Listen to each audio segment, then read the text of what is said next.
At ayan mga kabiyahe, good morning sa ating lahat. Dito tayo sa ating kitchen sa ating lugawan. Ito mga kabiyahe, tayo naggagatong na lang ang gamit natin kasi nga gawa ng mahal talaga ang uling. Dahil ngayon, noon, isang kaldero lang yung nagagamit natin sa isang lugaw sa isang araw. Ngayon mga kabiyahe, nakaubos na tayo ng 4 na kaldero na lugaw, kaya ang isang sakong uling natin halos hindi na umaabot ng isang araw or one day nauubos agad yung uling. Sayang mga kabiyahe, ang gastos ng uling is 200 na yung sako. Makabili ka na medyo murang uling 170, baka hindi pa maganda, mabilis din maubos. Kaya ngayon mga kabiyahe, nagagatong tayo, is practical tayo ngayon mga kabiyahe sa magbi-business. At kailangan laging iisipin natin na makatipid tayo sa mga gastusin, dahil ang lugaw natin is mura lang at nakatipid na yung ating mga customer. At the same time, nakatipid din tayo sa pag-prepare ng ating mga lugaw.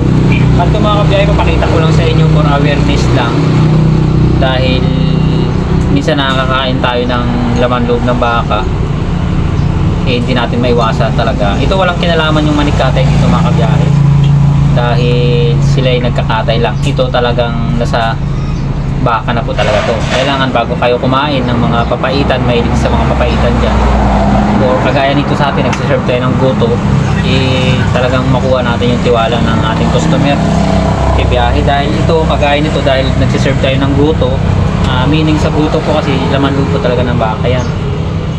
Ayan, ngayon lang ako naka-encounter ulit, kasi nakaraan mga niluto natin wala namang ganito, at nilinis rin naman natin ang gusto yung mga laman loob na. Ito mga kabiyahe, ngayon meron siya, pakita ko sa inyo. Ayan o, yung mga parasite na yan, kung nakikita nyo sa video. Ayan, buhay po yan, gumagalaw yan. Ayan, nasa loob po ng bitukan ng ano yan, yung libro-libro niya ito eh. Ayan, yung mga pula na yan, buhay po yan siya. Ayan, nakadikit po talaga yan dyan sa libro ng baka. Ayan, yung iba kasi na hindi natin nila lahat, baka yung nagluluto na iba is pag nautusan sila na magluto,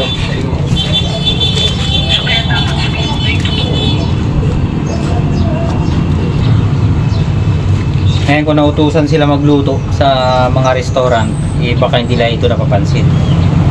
Sa mga kabiyahe, ulitin ko, yan yung mga kulay-pula na yan, kailangan matanggal natin yan bago natin lagain, kasi pag nilaga natin yan baka magmukhang karne na yan, hindi natin makita, mapansin. Ayan siya mga kabiyahe, yan, kung nakikita nyo yan, yung mga kuto yan na nasa bituka ng baka. Ayan, baka to mga kabiyahe, transferable itong sakit na ito sa atin, delikado, kaya kailangan malinis. Pero dito sa mga ibang parte ng kanyang laman loob, wala naman yung sa mga kabiyahe. Dito lang talaga yan sa libro na ito. Yan, dito yan siya madalas kumakapit, mga parasite na yan.